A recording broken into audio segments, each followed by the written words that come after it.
할렐루야, 좋은 아침입니다. 오늘 7월 25일 목요일 말씀 전체에 오신 여러분 모두를 주님의 이름으로 환영하고 축복합니다. 하나님께서 오늘 우리에게 허락하신 하나님의 말씀은 열왕기하 15장 27절에서 38절 말씀입니다. 열왕기하 15장 27절에서 38절까지 말씀 제가 대신하여 공독해 올리겠습니다. 유다의 왕 아사랴 제52년에 르말야의 아들 베가가 이스라엘 왕이 되어 사마리아에서 20년간 다스리며 여호와께서 보시기에 악을 행하여 이스라엘로 범죄하게 한 느밧의 아들 여로보암의 죄에서 떠나지 아니하였더라. 이스라엘 왕 베가 때에 아수르 왕 디글랏 빌레셀이 와서 이온과 아벨벳 마아가와 야노아와 게데스와 하솔과 길르앗과 갈릴리와 납달리 온 땅을 점령하고 그 백성을 사로잡아 우스르로 옮겼더라. 우시아의 아들 요담 제20년에 엘라의 아들 호세아가 반역하여 르말리아의 아들 베가를 쳐서 죽이고 대신하여 왕이 되니라. 베가의 남은 사적과 그가 행한 모든 일은 이스라엘 왕 역대 지략에 기록되니라. 이스라엘의 왕 르말리아의 아들 베가 제2년에 유다 왕 우시아의 아들 요담이 왕이 되니 나이가 25세라. 예루살렘에서 16년간 다스리니라. 그의 어머니의 이름은 여루사라 스독의 딸이더라. 요담이 그의 아버지 우시아의 모든 행위대로 여호와께서 보시기에 정직히 행하였으나 오직 산당을 제거하지 아니하였으므로 백성이 여전히 그 산당에서 제사를 드리며 분향하였더라. 요담이 여호와의 성전의 윗문을 건축하니라. 요담의 남은 사적과 그가 행한 모든 일은 유다 왕 역대 지략에 기록되지 아니하였느냐. 그때 여호와께서 비로소 아람 왕 르신과 르말야의 아들 베가를 보내어 유다를 치게 하셨더라. 요담이 그의 조상들과 함께 자매 그의 조상 다윗성의 조상들과 함께 장사되고 그 아들 아하스가 대신하여 왕이 되니라. 아멘. 이는 살아계신 하나님의 말씀입니다. 저와 여러분은 함께 지금 열왕기하를 나누고 있는데 열왕기하는 25개의 장으로 이루어져 있습니다. 그러니까 아직 10장 정도를 우리가 더 함께 나눠야 하는 것이죠. 하지만 북이스라엘이 아수르에 의해서 침공을 받아서 남유다보다 먼저 역사에서 자취를 감추게 됩니다. 그래서 오늘 짧게 소개되고 있는 북이스라엘의 18대 왕인 베가가 20년을 통치를 했는데 그의 뒤를 이어 호세아 왕이 9년 정도를 치리를 하고 북이스라엘이 아수르에 의해서 멸망을 당하게 되었으니까 이제 북이스라엘은 마지막 몰락의 길을 향하고 있는 것입니다. 그래서 열왕기하는 여전히 10장 정도의 기록이 남아있지만 북이스라엘의 기록은 현재 끝을 보고 있는 것입니다. 그런데 정말 안타깝게도 역시나 그 끝은 지금까지와 마찬가지로 하나님이 보시기에 정말 심히 악하며 하나님을 기쁘게 해드리는 역사의 획을 긋지 못한 채 그냥 그렇게 끝을 맞이하게 됩니다. 이처럼 북이스라엘은 초지일관 변함없이 정말 반복하여 하나님께 악을 이렇게 행하다 보니까 열왕기서의 본문으로 설교를 해야 하는 설교자에게 사실 큰 도전을 주는 것이 사실입니다. 오죽하면 우리 부목사님들이 점심에 식사를 같이 하면서 내일 설교는 그냥 지난주 무슨 요일 설교를 다시 한번 들으시면 되겠습니다 하고 그냥 설교를 끝내야겠다고 농담을 할 정도로 너무나 반복이 되어지는 역사의 그런 모습입니다. 더욱 이스라엘이 저지르는 죄가 다양하면 그 죄에 대한 내용을 다루면 될 텐데 그 내용도 같습니다. 그 죄가 무엇입니까? 오늘 보면 열왕기하 15장 28절에서 베가가 지은 죄를 이렇게 설명해 주고 있습니다. 여호와께서 보시기에 악을 행하여 이스라엘로 범죄하게 한 느밧의 아들 여로보암의 죄에서 떠나지 아니하였더라라고 말입니다. 북이스라엘의 초대왕 여로보암이 지은 죄에서 떠나지 못하고 그 죄를 반복해서 베가가 저질렀던 것입니다. 그런데 이 구절은 사실 이곳에서만 언급이 되었던 것이 아니었죠. 목사에서 붙여넣은 것과 같이 열왕기서에서 계속해서 반복되고 있는 구절이라는 겁니다.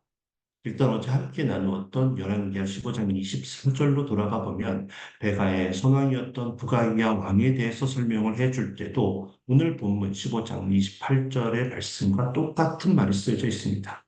24절이죠. 여호와 보시기에 악을 행하여 이스라엘에 범죄하게 한 느밧의 아들 여로보암의 모든 죄에서 떠나지 아니하였더라. 자, 그러면 부가이아의 선왕은 누구입니까? 바로 열왕기하 15장 17절에서 22절까지 지금 소개되고 있는 므나헴이었습니다. 그런데 15장 18절에 보면 또 똑같이 므나헴을 이렇게 설명해 주고 있습니다. 여호와 보시기에 악을 행하여 이스라엘에게 범죄하게 한 느밧의 아들 여로보암의 모든 죄에서 떠나지 아니하였더라. 계속해 볼까요? 므나헴의 선왕 살룸은 1개월밖에 통치를 못해서 다행히 이 말은 쓰이지 않았습니다. 그런데 그의 선왕 스가랴는 6개월 동안 통치하였는데 열왕기하 15장 9절에 보면 그의 조상들의 행위대로 여호와 보시기에 악을 행하여 이스라엘로 범죄하게 한 느밧의 아들 여로보암의 죄에서 떠나지 아니한지라라고 설명을 해줍니다. 열왕기하 15장 이 한 장에서만 9절, 18절, 24절, 28절 이렇게 네 명의 왕에 대해 같은 죄를 고발하고 있다는 것입니다. 그런데 열왕기하 14장 24절에서도 스가랴의 선왕 여로보암 2세를 똑같이 설명해 주고 있고 열왕기하 13장 11절에서도 여로보암 2세의 선왕 요아스에 대해 그리고 10장 29절에서도 최악의 왕이었던 아합을 죽이고 하나님이 보시기에 정직하게 처음에는 행했던 예후 왕에게도 똑같은 표현으로 그들이 악이 초대왕 여로보암과 항상 같았었다라고 그렇게 말해주고 있다는 것입니다. 그러니까 북이스라엘의 근본적인 문제, 후대 왕이었던 여로보암이 지은 죄가 해결이 되지 않았기 때문에 이 문제가 계속해서 되풀이되고 있었던 것입니다. 그리고 결국 북이스라엘이 멸망하게 된 이유를 북이스라엘의 마지막 왕 호세아 왕에 대해서 설명하고 있는 열왕기하 17장에서도 21절과 22절을 보면 이스라엘을 다윗의 집에서 찢어 나누심에 그들이 느밧의 아들 여로보암을 왕으로 삼았더니 여로보암이 이스라엘을 몰아 여호와를 떠나고 큰 죄를 범하게 하매 이스라엘 자손이 여로보암이 행한 모든 죄를 따라 행하여 거기서 떠나지 아니하므로라고 북이스라엘의 멸망의 근본적인 원인이 무엇인지를 내주고 있습니다. 북이스라엘의 초대왕 여로보암이 처음으로 지었고 또 그 이후에도 끊어내지 못하고 계속해서 지었던 죄로 인해 북이스라엘이 멸망을 하게 된 것이죠. 그렇다면 그 죄가 무엇입니까? 예후 왕에게 열왕기하 10장 29절에서 이렇게 말씀을 하시죠. 이스라엘에게 범죄하게 한 느밧의 아들 여로보암의 죄, 곧 베델과 안에 있는 금송아지를 섬기는 죄에서 떠나지 아니하였더라. 좀 더 설명을 위해 솔로몬 왕의 시대로 돌아가 보면 솔로몬이 이방 여인과 결혼을 하고 그들의 우상들을 위한 산당을 지어준 결과 하나님은 이스라엘을 북이스라엘과 유다로 둘로 나누십니다. 그리고 북유다에 솔로몬의 신하였던 느밧의 아들 여로보암이 초대 왕이 됩니다. 그런데 백성들이 예루살렘의 성전으로 계속해서 내려가서 하나님께 제사를 지내는 것을 보고 여로보암은 위기감을 느끼게 됩니다. 그래서 베델과 단에 산당을 짓고 금송아지를 만들어서 이제는 더 이상 예루살렘의 성전으로 내려갈 필요가 없고 이곳에서 제사를 지내면 된다고 백성들을 회유했던 그런 죄를 지었던 것입니다. 북이스라엘의 왕들을 보면 하나님을 경외하는 결정과 행동을 보여주는 왕들이 있었습니다. 그런데 보면 결국은 이 베델과 단에 있는 이 산당은 끝내 제거하지 못하였다고 성경에 기록되어 있었던 것을 우리가 기억하게 됩니다. 결국 이 죄가 해결이 되지 않고 계속해서 반복이 되었던 것이고 이것으로 인해 북이스라엘은 결국 멸망을 당하게 되었던 것입니다. 자, 여기서 우리가 생각해 볼 수 있는 하늘의 지혜가 무엇일까요? 바로 문제의 근원을 해결하지 않는다면 그 문제는 결코 해결이 될 수 없다는 것입니다. 그래서 우리는 반드시 문제의 원인을 발견하고 그 문제의 원인을 제거해야 한다는 것입니다. 첫 단추를 잘 채워야 한다는 것이죠. 첫 단추가 잘못 채워지면 중간에 우리가 아무리 애를 쓰더라도 결국 마지막에 단추는 하나가 모자라거나 남아있게 되어 있습니다. 뭔가 잘못되었다는 것을 알게 되면 지체 없이 이렇게 채웠던 모든 단추를 다 풀고 처음부터 다시 채워 나가야만 옷을 그렇게 입을 수 있게 된다는 것입니다. 북이스라엘의 왕들이 이것을 하지 못했기 때문에 이와 같은 멸망의 길을 걷게 된 것입니다. 우리가 살다 보면 많은 문제들을 접하게 됩니다. 그런데 우리가 아무리 애를 쓰며 문제를 해결하려고 해도 잠시 동안은 괜찮은 듯하나 결국 문제가 완전하게 해결되지 못하고 계속해서 반복되어지는 경우를 우리가 경험하게 됩니다. 그럴 때 우리는 반드시 그 문제의 근본적인 원인이 무엇인지를 파악하고 그것을 해결하기 위해 애를 써야 한다는 것입니다. 말씀을 준비하면서 알아보니까 일본의 예일 대학교의 경제학과를 졸업하고 하버드 비즈니스 스쿨을 졸업한 후에 학생들에게 문제 해결 방법에 대해서 가르치고 있는 와타나베 겐스케라는 분이 있다라는 기사를 제가 발견하게 되었습니다. 그는 문제가 발생하게 되었을 때 그 문제를 대하는 5가지 유형을 다음과 같이 소개해주고 있습니다. 여러분들은 어느 유형에 속하는 편인지를 한번 생각해 보시기 바랍니다. 그가 말하는 첫 번째 유형은 바로 문제 앞에 그냥 푸념만 늘어놓고 아무것도 하지 않는 포기형의 사람들이 있다고 말합니다. 그리고 두 번째 유형은 문제가 무엇인지 알고 있지만 그것을 해결하기 위해 움직이지 않고 그냥 말만 하는 평론가형의 사람들이 있다고 말합니다. 세 번째 유형은 문제를 스스로 해결하려고 하지 않고 계속해서 그냥 다른 사람들에게 기대는, 다른 사람들이 해결해 줄 때까지 기다리는 의지형의 사람들이 있다고 합니다. 그리고 네 번째는 문제를 해결하기 위해 노력을 하기는 하는데 그냥 땀만 흘릴 뿐 문제가 무엇인지 제대로 파악하지 못한 채 무조건 최선만 다하는 열심히 형이 있다고 합니다. 그리고 마지막으로 잔압의 겐스케 씨가 학생들에게 권면하고 있는 진단형이 있습니다. 바로 문제의 원인이 무엇인지를 철저하게 분석해서 문제의 핵심을 파악하고 그것을 해결하는 진단형의 사람들이 바람직하다는 것이죠. 오늘 말씀을 함께 나누는 저와 여러분 중에 만약에 같은 문제가 계속해서 반복이 되는 경험을 지금 하고 계신 분이 계시다면 비록 세상적인 이론이기는 하지만 우리가 진단형의 사람이 되기 위해 노력을 하면 좋겠습니다. 그래서 이제는 당장의 위기에서 벗어나기 위해서 임시 방편으로 해결책을 내놓는 것이 아니라 그 문제의 원인을 발견하고 해결하기 위해 첫 단추가 잘 채워졌는지를 점검하는 오늘이 되면 좋겠습니다.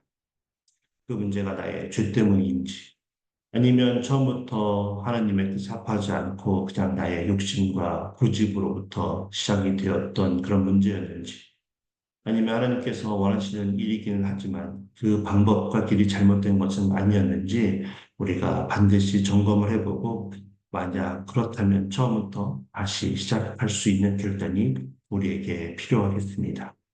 이것이 바로 오늘 말씀을 통해 우리가 주기를 소원하는 오늘의 지혜인 것입니다. 그런데 우리가 한 가지 짚고 넘어가야 하는 것은 때로는 우리가 그 원인이 무엇인지를 분명히 알고 있음에도 불구하고 그 원인을 잘라내지 못하는 경우가 있다는 것입니다.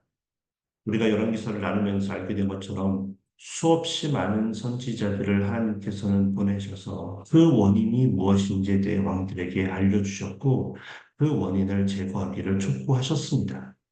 그리고 여러분 아시다시피 왕조가 9번이나 바뀔 때마다 그 선왕의 악함을 보고 자기는 좀 잘해보겠다는 마음으로 반역을 일으켜 왕이 되었지만 결국 처음부터 다시 단추를 채우는 결단을 하지 못하고 꼼수를 부리거나 그렇게 타협을 하며 또다시 악의 길을 걸었던 북이스라엘의 왕들의 모습을 보면서 혹시 우리의 모습 속에서도 이런 우유부단함이 있는지를 점검해 보기를 원하는 것입니다.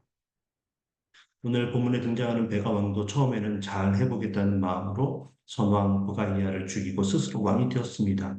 그러나 끝내 악의 길에서 벗어나지 못함으로 어떤 최후를 맞이하게 됩니까? 오늘 보면 30절에서 보듯이 호세아의 반역으로 인해 그의 손에 똑같이 그렇게 죽임을 당하는 최후를 맞이하게 됩니다. 그러므로 이러한 불행한 최후를 맞이하지 않기 위해서 우리는 문제가 무엇인지 알게 되었고 그것을 잘라내기로 결단하게 되었다면 반드시 그 원인을 완전히 절단하고 잘라낼 수 있어야 한다는 것입니다.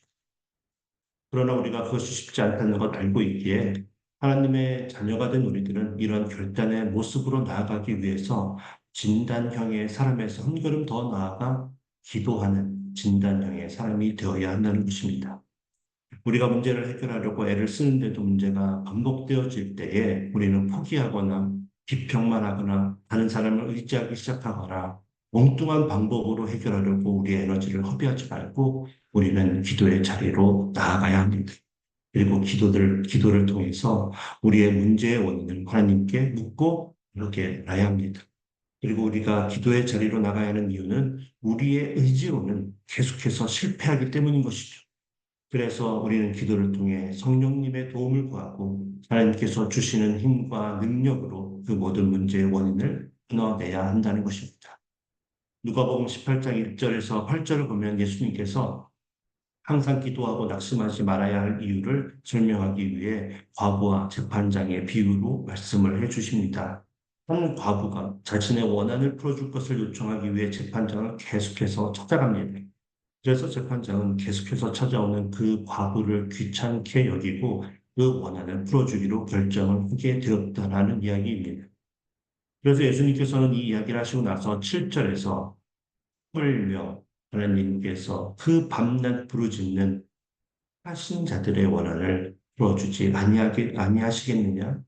그들에게 오래 참으시겠느냐라고 말씀하시며 낙심하지 말고 하나님께 나와 기도로 간구할 때 하나님께서 속히 그 원한을 풀어주실 것이라고 약속하여 주십니다.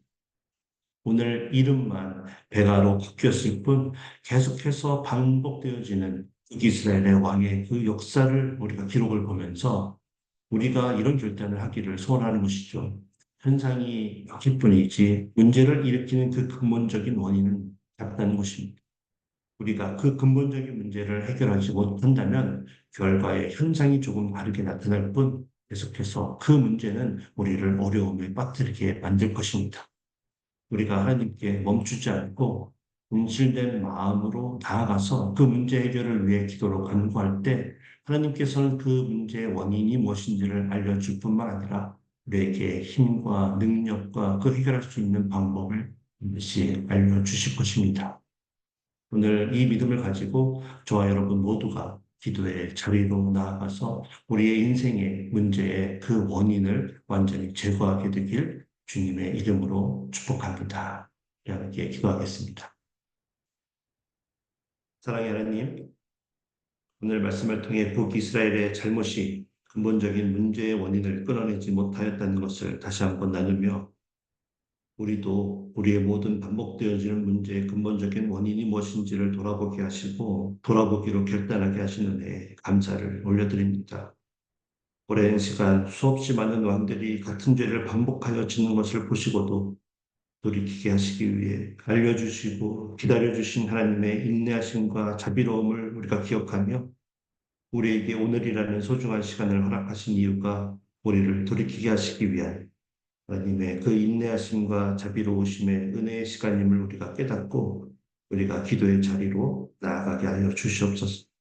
그래서 오늘 우리가 기도의 자리로 나아갈 때 우리의 문제가 무엇인지 깨닫는 은혜를 허락하여 주시고 우리가 그것을 끊어낼 수 있는 힘과 능력을 허락하여 주시옵소서. 주님께서 함께하여 주실 줄 믿고 예수님의 이름으로 감사하며 기도하옵나이다. 아멘. 이제 우리 말씀을 생각하며 결단의 기도와 강도의 기도를 진실한 마음을 담아 우리 함께하기를 원합니다. AKPC 공동체의 모든 성도님들이 제자의 길을 걷기로 결단하게 하시고 우리 교회의 비전, 말씀, 제자, 미션을 공동체로 우리 교회가 하나가 되게 해달라고 기도하겠습니다. 짐바브웨에 선교하시는 전동찬, 차영현 선교사님과 각 목장에서 원하는 선교사님의 사역과 가정 위해서 우리 함께 기도하기를 원하고요. 수술 후에 회복과 재활 중인 성도님들 위해 담임 목사님 위해 그 외에 여러 가지 어려움으로 인해 힘든 시간을 보내고 있는 성도님들 위해 합심하여 우리 기도하고 세상으로 나아가도록 하겠습니다. 우리 함께 기도합니다.